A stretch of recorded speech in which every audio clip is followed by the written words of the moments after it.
Let me just put this on. Let me just see if it's Let me just already put up. this on. Let me just see if it's already up. Are we live? Are Are we we live? broadcasting? Can Yeah, it people says see us? live for 14 Are we There, seconds. they can see broadcasting? it. Can people see us? All There, right. they can see it. All right. Good evening, ladies and gentlemen. Good evening, Welcome. ladies and gentlemen. Welcome.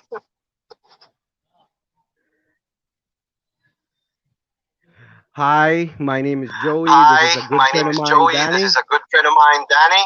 Hello. I'll just have to mute him I'll once in a just while have to because mute him it once in a plays while back because whenever I it say plays back anything. whenever I say anything. So we're just starting this out. We just want to be able to just at least tell a story. We're in constant transition, and Danny and I have been through a lot together, and we've also gone through a lot of shit apart. His time is a little limited, so we'll give him all the time that he has right now, because he's just on his phone. He took the time to let us invade his time and privacy. So I'll have Danny tell his story first. Danny was a former United States Army Ranger, sir. Yes, sir. So I'll have him tell the story.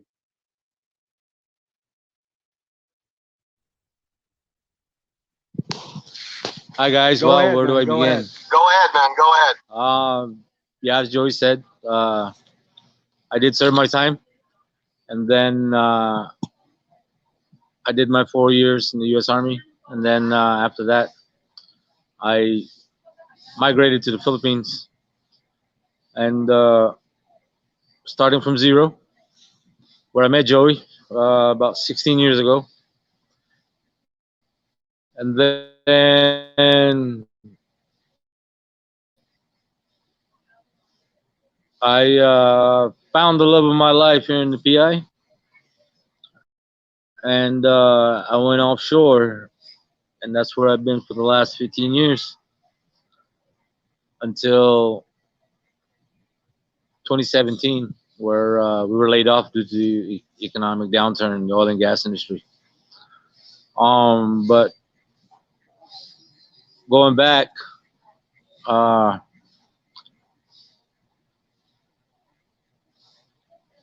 talking about uh, starting for fifth time that I've been given a second chance. First 5 times, due to stupidity, I freaking threw it away. But this last one, I was in a there's definitely a life changing. I was in a motorcycle accident which almost took my life, and I changed. The accident changed my career, which because it rendered me to be a handicap, so I can't move without using crutches. So with that being said, as a handicap, I've lost everything. Uh, Several houses, several cars, but that's all just materials, right? At least I'm still alive. So the big guy upstairs still has a plan for me. Um, but yes, I even went through the depression stage where if I didn't have something in my hand, I probably wouldn't be here today. What got me through it was interaction with people. Um, being able to talk to people again because for 2 years I was laid up in the bed because of my injuries.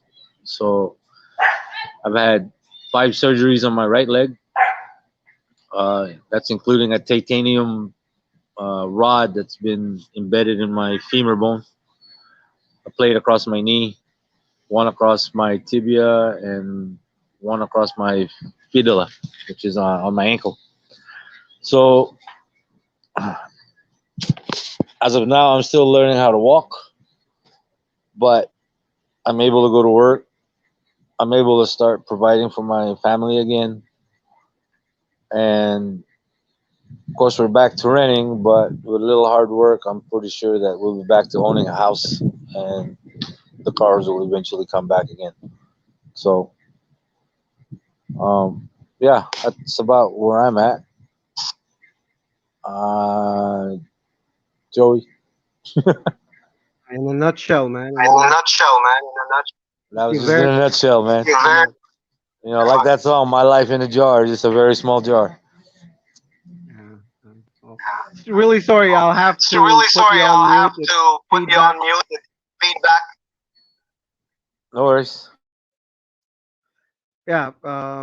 Like just like that. Like Danny said, life is really surprising. It puts you in a very awkward position sometimes. It gives you all that opportunity. It gives you everything that you can ever want, and then it asks you, what are you gonna do with it? Are you gonna waste this, put this where it's supposed to be, take care of it, or play around? Or like, you know, sometimes from what I see, we get affected by what we have, what we don't have.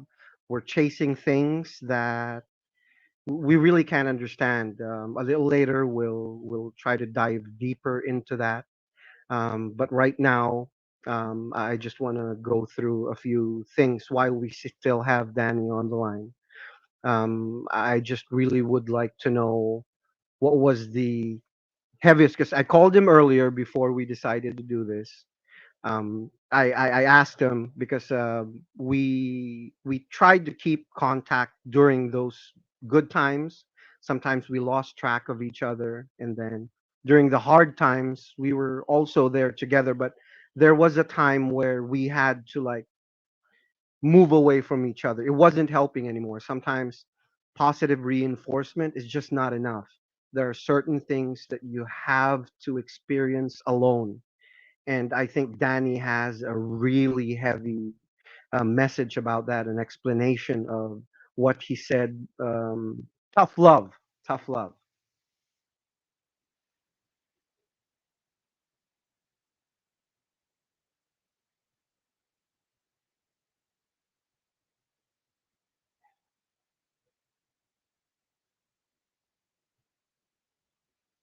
Tough love. Can you hear me, Tough Danny? love. There you go. Yeah. Um. Um.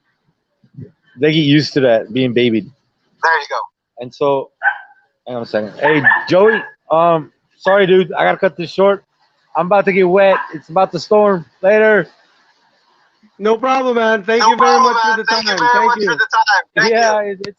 Yeah. I'm getting wet. Bye. Come back, come back. All right. So there.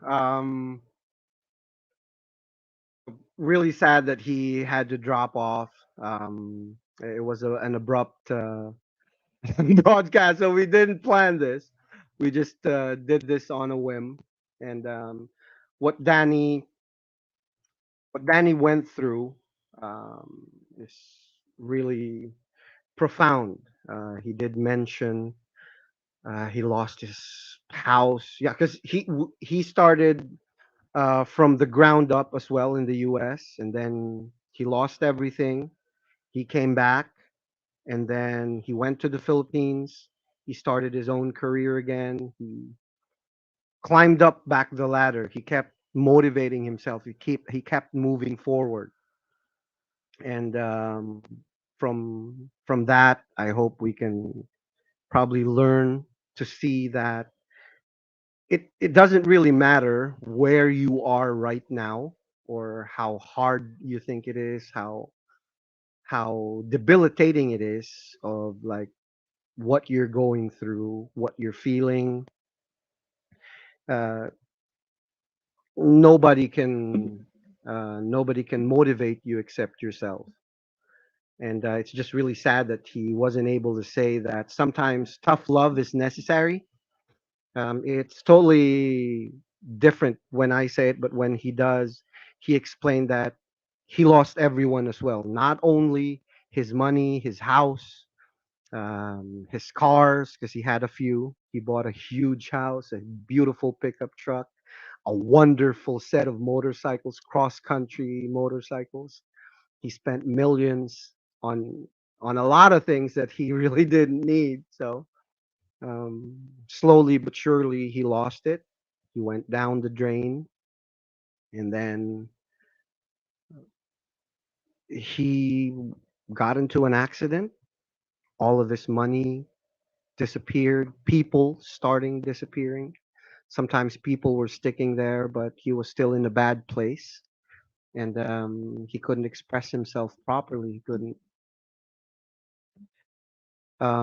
like find how to do this, like, how to do this again, how to start over. And people started leaving until he was just all alone.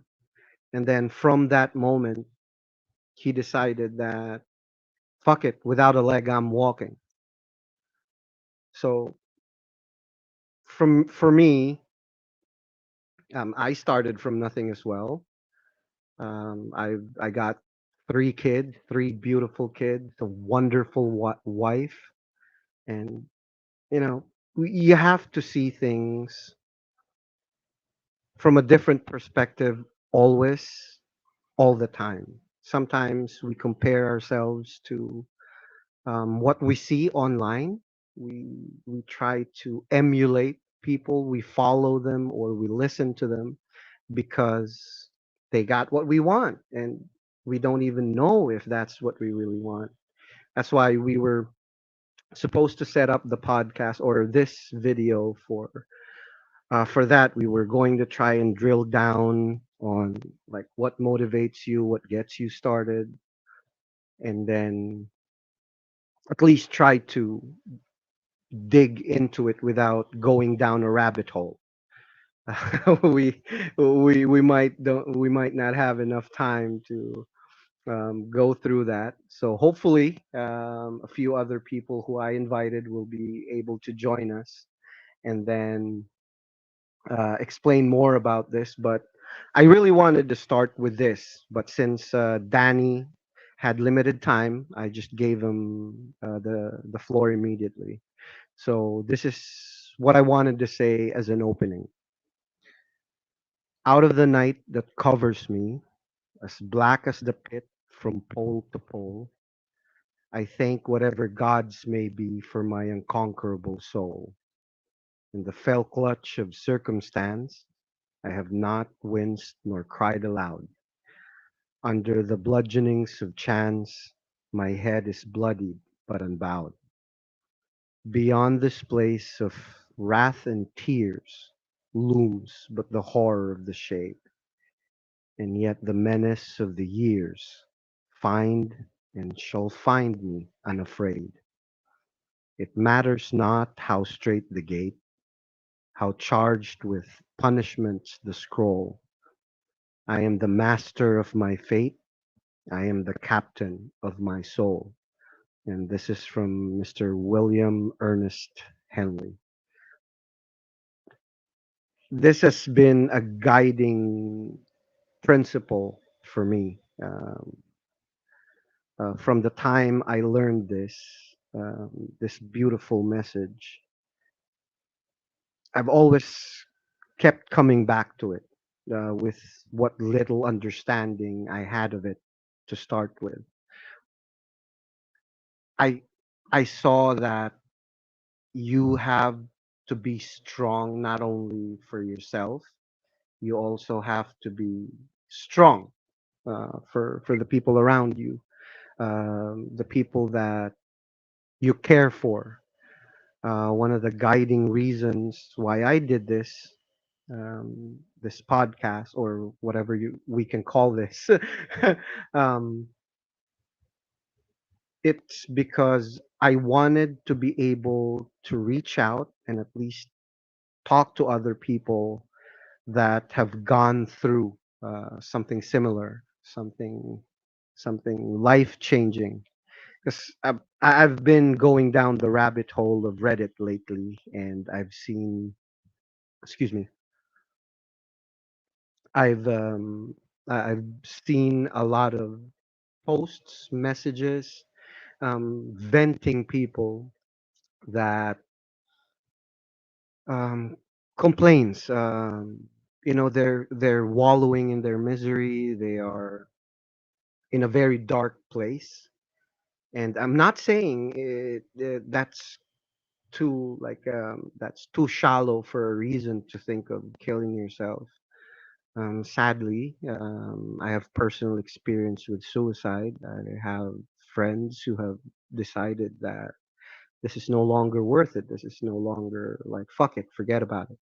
I'm not going to go through this. Some of them were very, very successful. They had beautiful jobs, houses, anything and everything that people can like want and look for, but yet they decide to take their lives. And that's really sad that no one was there for them at the time, at least to talk to them. And I'm really happy that at least recently, a friend also went through some tough times. He was left without anything, just the shirt on his back. So that's his situation.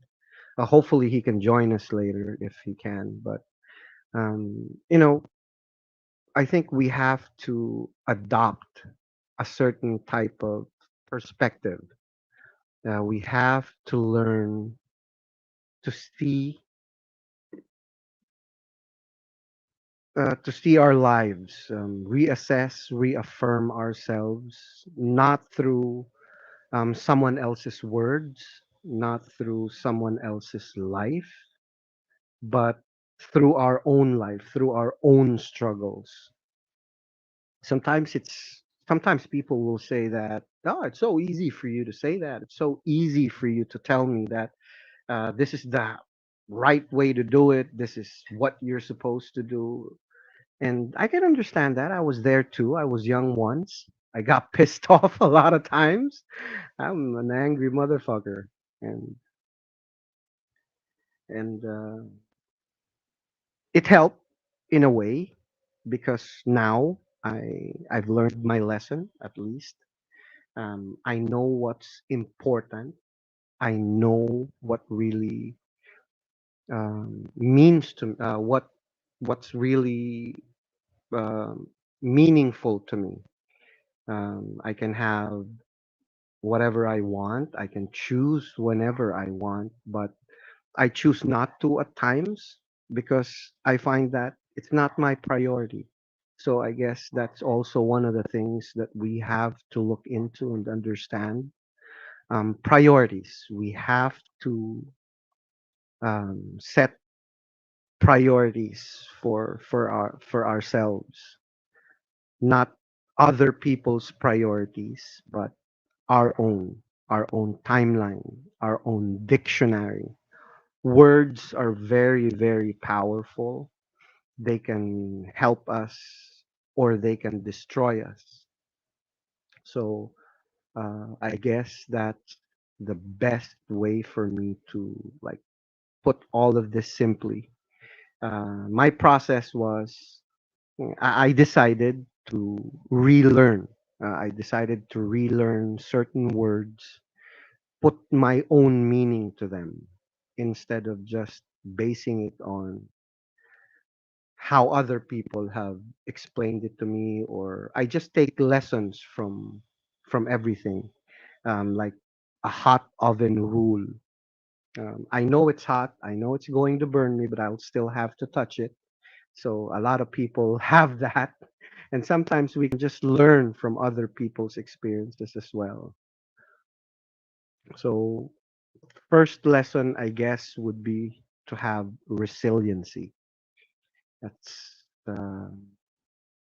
pretty pretty vague, maybe. But if you define resiliency, it's you know tough skin, going through something that you want to achieve, so that you can get satisfaction, at least in a way you can have satisfaction for what you're doing, working for one. That can also be a motivation for you. We'll try to go down on that. We'll try to we'll try to uh, more or less go down a little shallow rabbit hole on that. So we'll see. But for now, we'll just focus on probably discuss Maslow's um, triangle of motivation, and then we'll try to define a few things from them. So we'll find a way from that. Sorry, but I'm just answering messages. People are sending me messages. Just a moment. There you go. Sorry.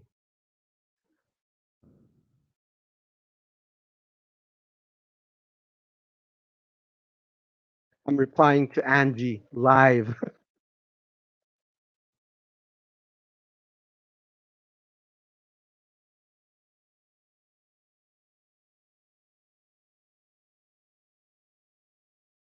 Sorry. Sorry for. Uh, well, it's just the first episode anyway, so we'll we'll go back. So again, motivation. Some people have, spent a lifetime trying to define it. Some people have died without even properly processing and understanding it. So we'll try to put it in simple terms. This is based on research, not googling it, not Wikipedia. No, this is textbooks and life experience. So I hope I make sense in a way. But we'll also look at some things from YouTube. I'm sorry, from Google. So there, back motivation to me is identifying the flame, something that burns beyond the storms that go your way and sway away from moving forward. Some people with what little hurdles they get in front of them, some people choose either to plow through that or stay there. So without proper understanding of motivation, you might get motivated too shallowly. That's why you give up too easily, or you have a profound understanding of motivation. That's why you can go forward where others fall. And it could be a very simple motivation plays a huge part in our lives. It could be as simple as cleaning your room. You can be motivated or demotivated to do that. So the tasks, or what do you call that, the factors that calls for motivation is varied, and our reaction to motivation is also varied. So going back to that, um, finding the strength to continue, like moving forward, helping yourself without others telling you what to do, letting you down. Sometimes friends are there only to a point. Mm, I mean, I'm not saying that don't go to your friends or don't ask for help, but sometimes words are too easy to come by and we don't pay too much attention to them, maybe. Or would that be more of, unless it has that sufficient impact to us, we don't we don't pay mind to it. So we will try to start with, again, Maslow's hierarchy of needs. It may be familiar to you or it might be unfamiliar. Maslow's hierarchy tells us about how we process, uh, how we become motivated or uh, helped by factors that sometimes we don't understand. Self-actualization, from for Maslow, he says that it is on top of that pyramid. Self-actualization is followed by self-esteem, and then love, belonging, safety, and then physiological. And sometimes it interchanges. There's a lot of people who don't agree with it, but still, you can still see that there are internal and external factors for your motivation, and then you can either be more motivated with money or with feeling good or feeling better with yourself, a pat on the back. So we have certain needs and wants. So people term that needs are more of your internal motivations, and then your external motivations would be your wants. It applies both work, life, and everything else. So Maslow believed that these needs are similar to instincts. It starts from your childhood. It plays a major role in moving your behavior, building or creating your behavior, your map of how you interact with people, with how you present yourself. People who have low esteem tend to be unruly, unpresentable, things like that, because they have a deficiency of needs that was not addressed during their childhood.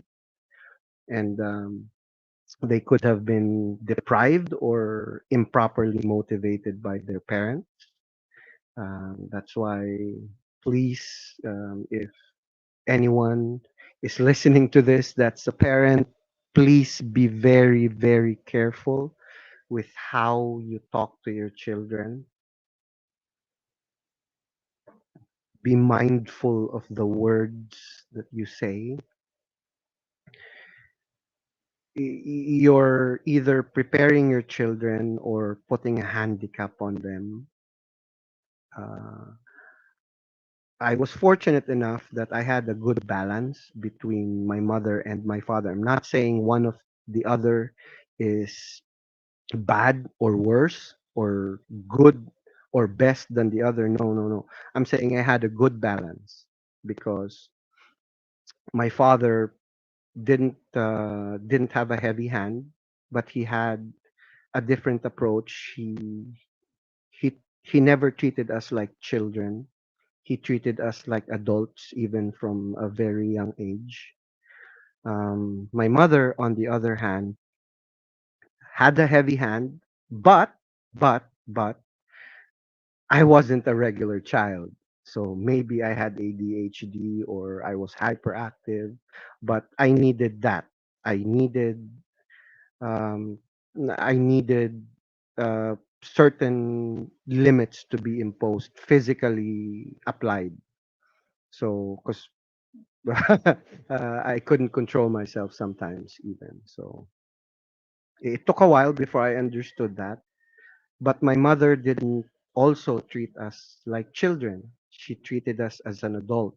She expected certain things from us. Um, we also came from rock bottom, going up, and then went to rock bottom again, and then went up. So this would be a certain theme in motivation. You have to understand the process. You have to see the signs, at least early on, but sometimes we're blinded by the situation, our emotions, and probably mostly about the situation that we're in. Our state of mind, I think, would be the best way to put it. Sometimes our situation puts blinders on us. So going back, um, satisfying lower level needs are very important in order to avoid unpleasant feelings or consequences. And also, being able to satisfy these low level needs, as we call them, are helping us to process the day. So let's put it this way. Um, I got an improved version of this if you can get your hands on what's this, the 12 rules for life by Mr. Jordan Peterson. Props to that man, beautiful fucking book. So if you can get your hands on this, I hope you can see it.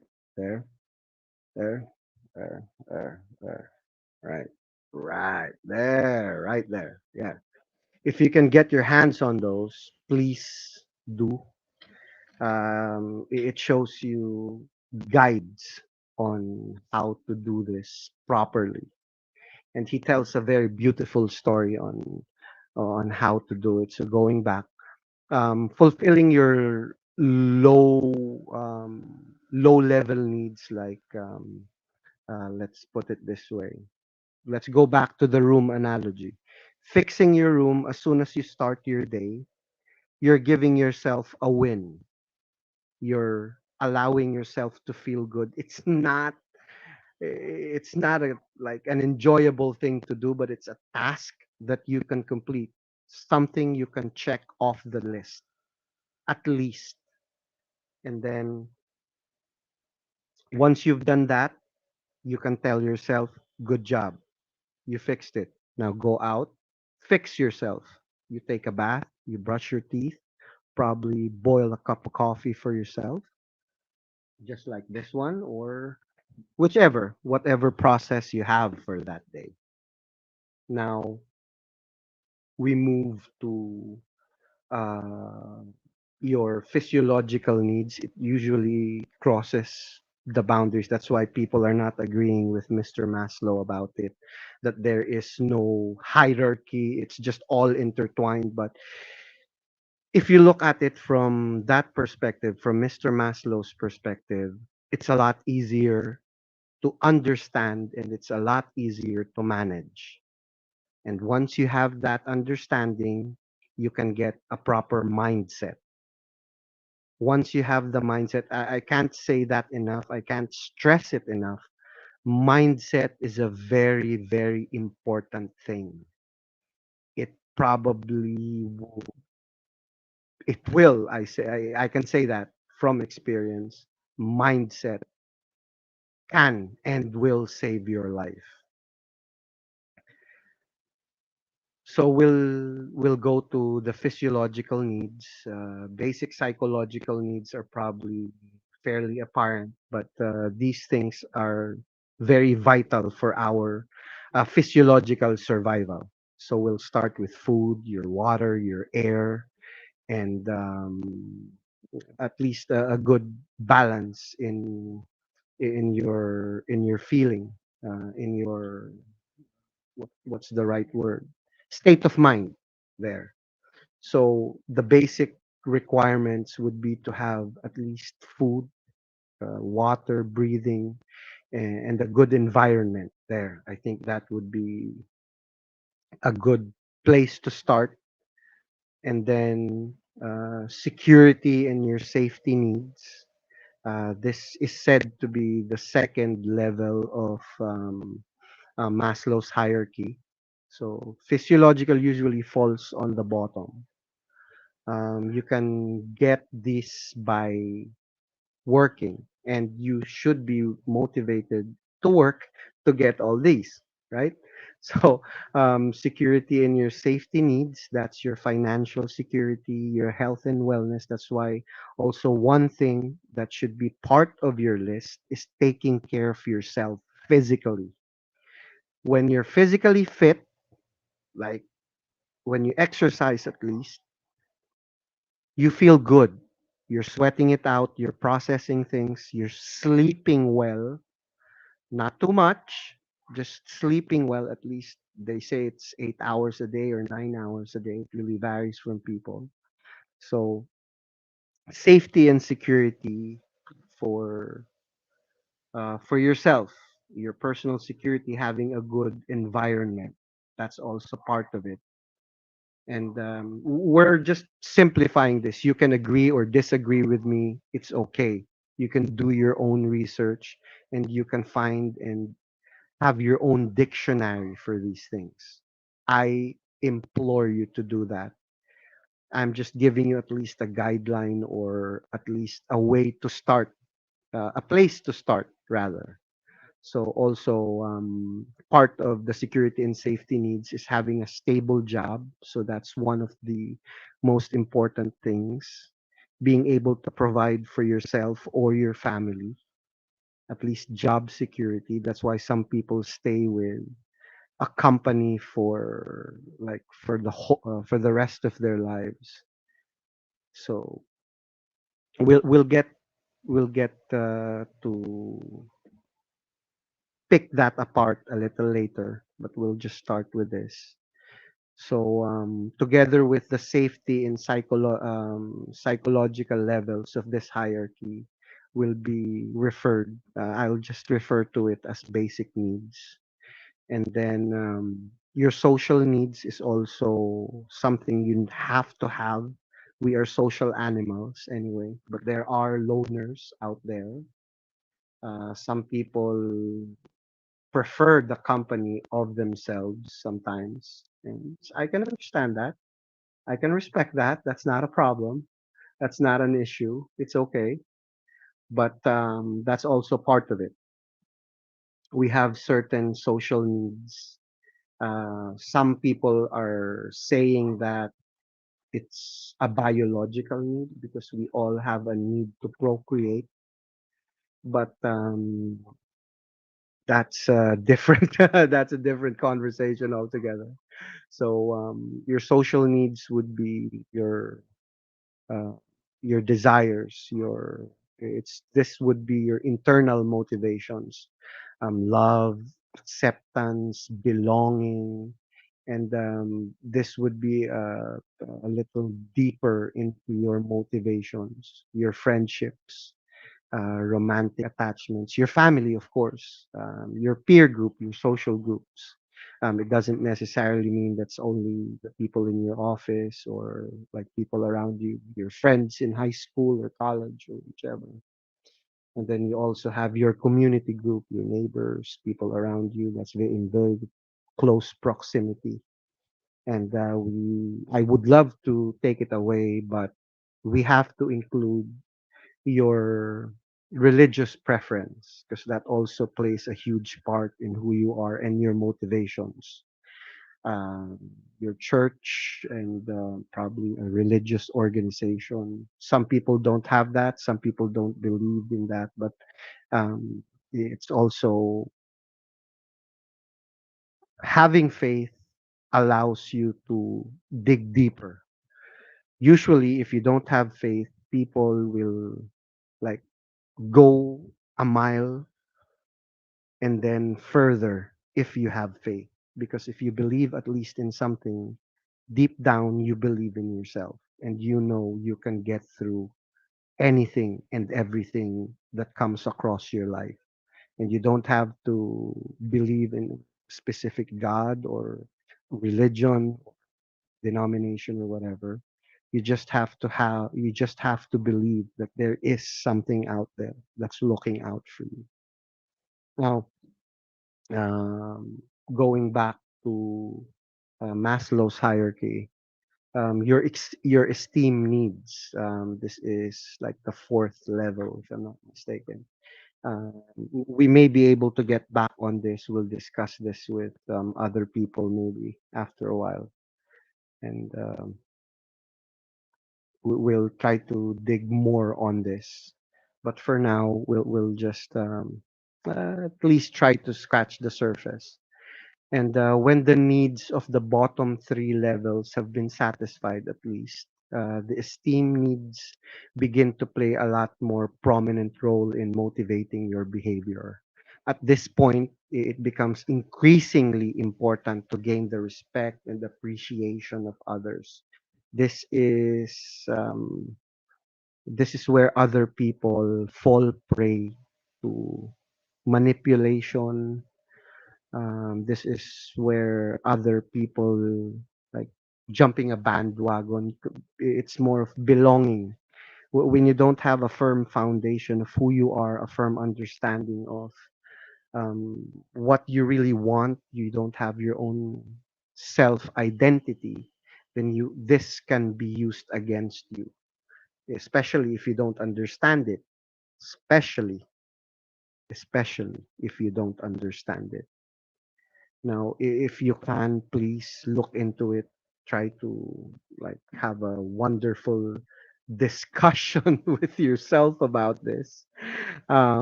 This falls with your efforts in getting a pat on the back. That's my simple term for it, but there could be a far better term for it. I just don't know, or I may have a different meaning for that.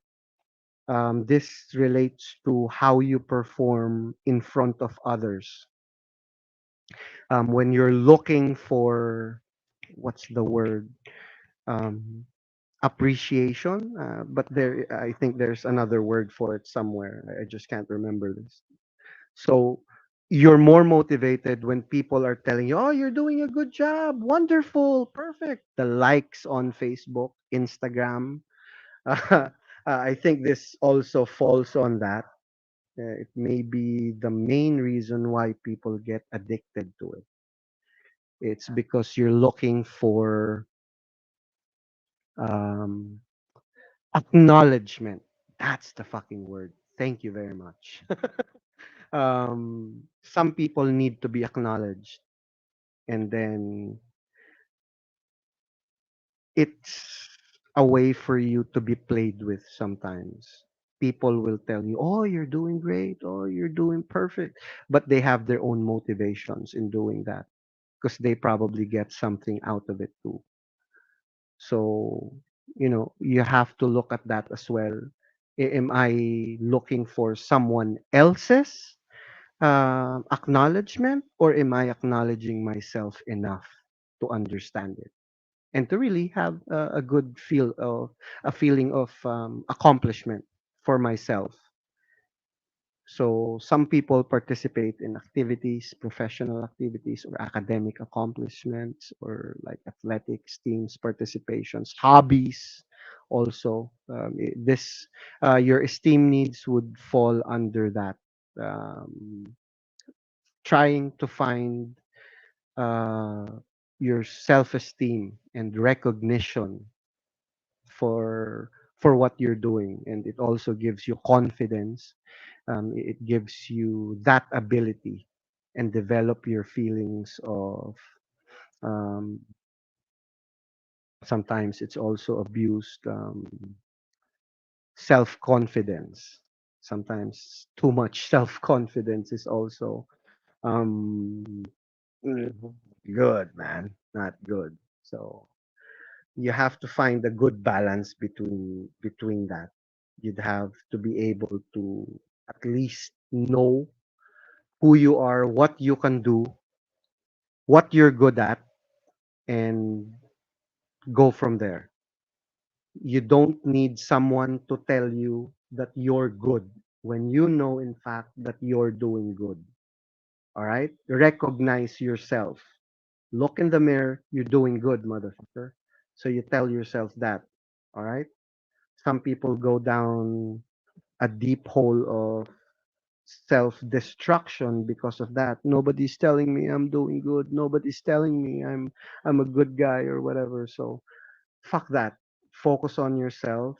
Understand that you are doing good, even if other people are telling you that you have no value. There also, self-worth. You have to be able to give worth to yourself. As long as you're not hurting other people, then you're good. If you're not probably a serial killer, then you're good. You're doing good. If you're not manipulating other people for your own advantage, then you're good. You're doing good. Up until that time, when you're manipulating people, then you're just another piece of shit. All right. Sorry for the language, but I'd rather be myself. I'd rather be honest with how I'm doing this if I'm going to do it again. Right? So, lack of that, lack of self-esteem and self-actualization is very, very detrimental to your mental health. That's probably one of the major reasons why people commit suicide. That's from what I'm seeing, how children or kids in an early part of their life are getting abused, in a way. Because of that, they develop very low self-esteem. They never get to see themselves unequal to others, because they have already developed this process that they are useless, that they are without worth, they're inferior to others because of that. um, Probably, sadly, sometimes it comes from the very people that are important to us, during that time, during that developmental stage. Sometimes parents do not, they mean well. I understand that because I'm also a parent. I have, like I said, three kids, and they've gone through that phase. Everyone goes through that phase where they don't want to do a certain thing, they don't want to follow what you're saying, because they have their own mind, they're trying to understand it.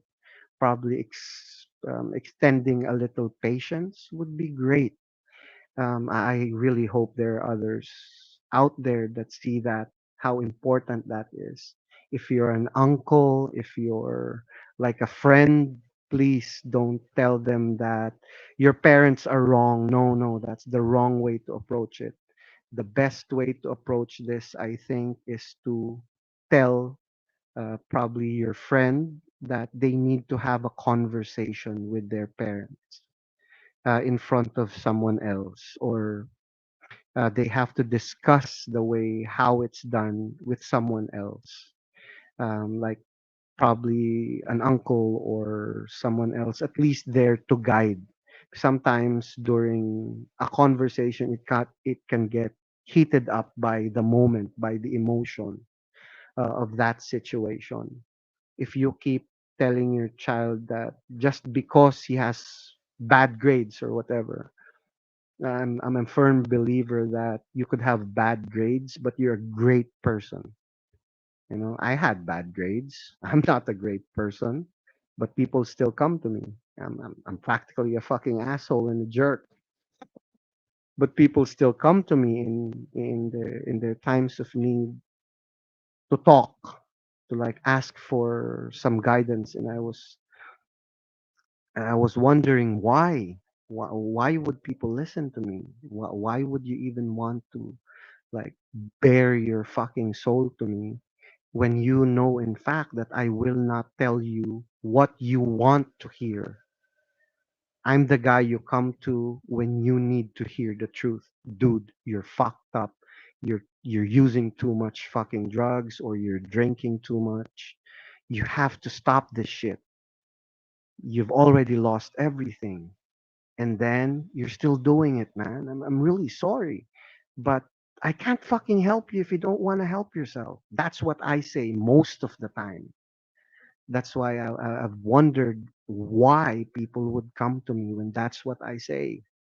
And sometimes it's effective, sometimes it's not. Like I said, everyone has their own interpretation of things. So empower yourself with knowledge. That's the key thing. Have the right fucking mindset.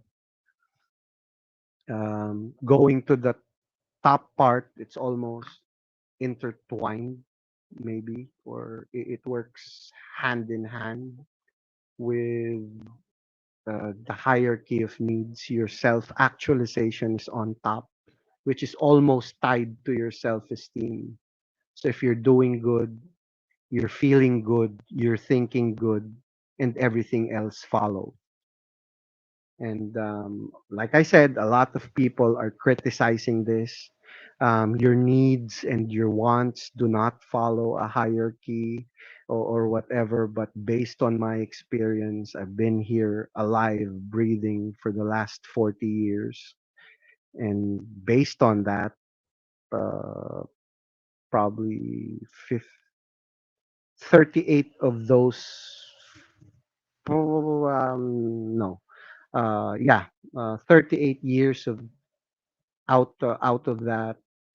No, no, not 8 years old. I wasn't 8 years old. Uh, uh, I'll just say it simply. Yeah, 12 years old, I walked away from my parents, my mother actually, my sisters. Um, I walked away, and it was a huge part of my life where I learned a lot, living on my own, trying to survive on my own. Yeah, there were times I went back, but I didn't stay long. I lived out of a bag, practically. I have friends who can attest to it that I lived on their couch. I was that guy on their couch. You probably have that someone in your life as well, probably a friend or an uncle. Help them out, especially if they're still at a young age. I was 12 when I stowed away, right? Doing that gave me a lot of perspective in life. Seeing families, good and bad. Of course, every family has their own way of processing things, and that gave me perspective. I could say I am very lucky and very thankful of all those people, of all those families that took me in. Um, that's why I always say I have a lot of mothers, I have a lot of brothers, and I have a lot of fathers that took me in. They gave me an opportunity to make me a better person in my life. Um, I also went down a rabbit hole at some point.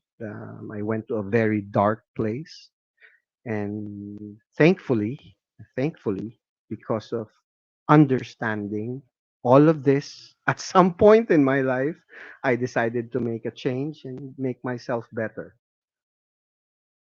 And hopefully, at least this introduction to something you might not have been aware of, or just practically glossed over when you're first year in high school or college, I'm sorry, it can help. You have that way of rewriting your own story. If you're already fucked up right now, then it's not never too late. As long as you're breathing, as long as you can live. Danny has proven it to us that he can do it with just one leg and a crutch. And if he can do it, you can do it too. You know, it's that simple. It's just that he has that capacity to motivate himself, digging himself out of that hole. So probably he has his own way of interpreting all of this motivation. But like I said, that's where you have to ask yourself, how do I motivate myself? How do I explain to myself that I need to pick myself up and go? How do I keep moving forward? I think this would be the last 10 minutes of this, but I just want to share a story.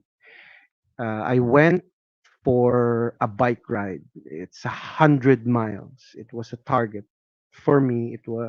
Uh, it's it's a way of reaffirming myself. I just turned 40. I did it, I think, last year, if I'm not mistaken. I went for a bike ride for uh, 16 hours. Stopped somewhere along the way, but I reached that target, 100 miles. Through those 100 miles, 50 miles was not a problem because it was just normal. It was a normal distance that I did, but I never did 100 miles in one go. It's usually 50 miles or 60, 70, and then stop, rest, sleep over, and then go back the same distance. So the 100 miles I went just nonstop, just went 5 minutes, 10 minutes, stop, drink a water, smoke a cigarette, and then go again. What I learned during that time, I think it was around 80 miles, 80 or 85 miles. My legs were already like fucking shouting, dude, you gotta stop, you gotta stop. A little backstory to that. When I started, there was this small climb for like along the way. I popped my knee. I could excruciating pain. My something didn't align right while pedaling. But I just went through. I just kept going. I just kept going, pedaling slowly. There's no fucking time limit. I'm not on a race. It was just me and the road and that 100 miles. I was just constantly checking the distance. So that was my guiding principle. That was the guide I had. So that's also one of the things that you need to have in your life. That guide, that target. You have to set an objective, reach it, however small it is. Once you reach it, tell me how you feel. It's going to be fucking beautiful. So there. So while pedaling through the excruciating pain, somewhere along the way you'll get numb to it. It was like a metaphor for life. Slowly but surely, I got there. I met some people along the way. People were talking to me along the way. Dude, where are you going? You're like packed to the brim because my bag was packed. I had a backpack. Bags were strapped on my bike. I was planning to sleep over somewhere, but I ended up getting picked up by my wife, my beautiful wife, and my loving wife. She picked me up 100 miles away after. Um, uh, so along the way, I realized a few additional things that I may have forgotten or just re-remembered because I was already questioning myself around 85 miles. I was telling myself the sun beating down on my face. It was like what 115 degrees. It's really fucking hot, sweating my fucking balls off.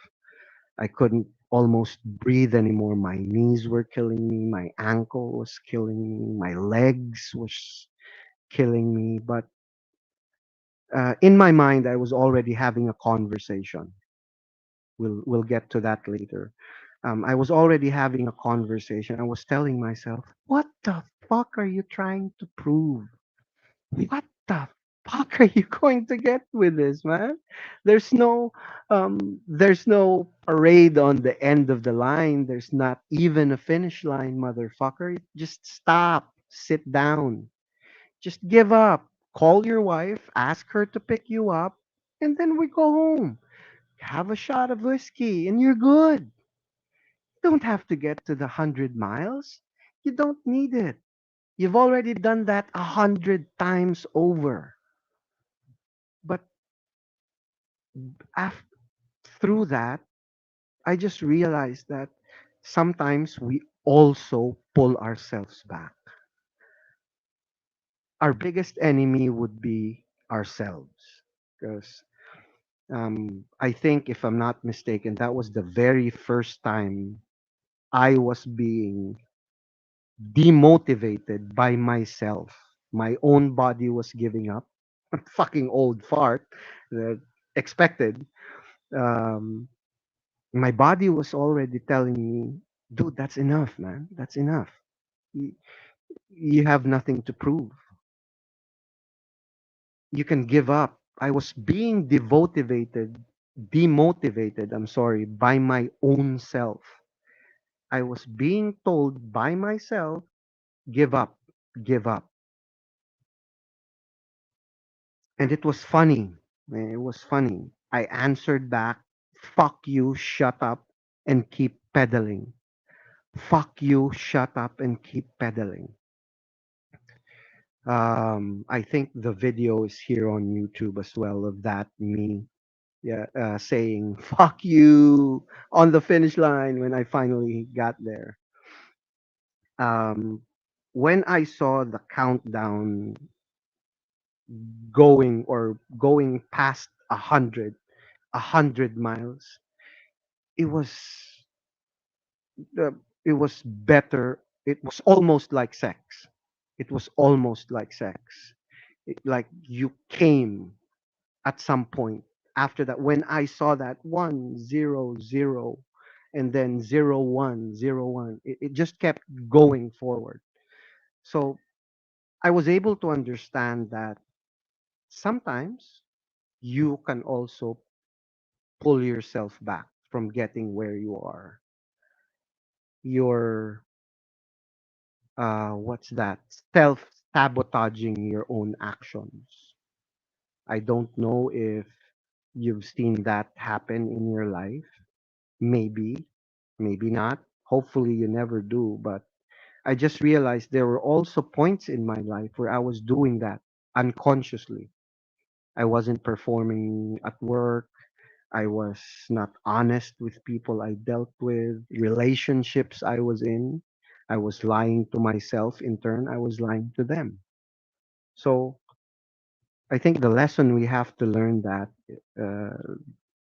number one, talk to yourself. You have to have a really, really deep conversation with yourself.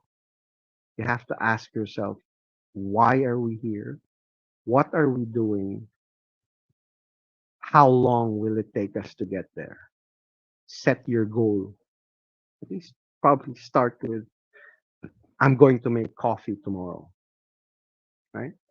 And once you process that with yourself, start setting goals with people around you.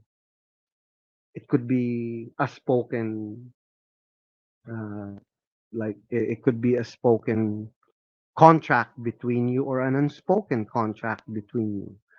If you have friends, pull them up with you. When you succeed, succeed with your friends. Don't leave them hanging. If you can help them get a better version of themselves, maybe through work, or if you see that they're going down a rabbit hole, reach out.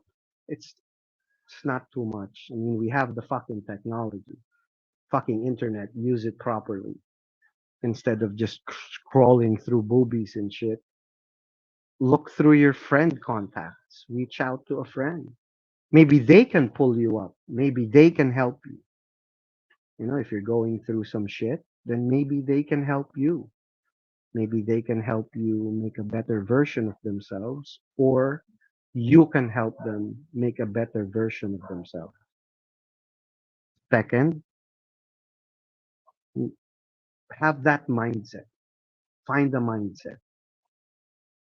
It's it's going to be the most important decision you're going to have in your life. Decide, I want to make a better version of myself and help everyone along with me. Hopefully, this wasn't a waste of your time. um, I wasn't able to see any questions being posted. Oh, there we go. There. Sorry.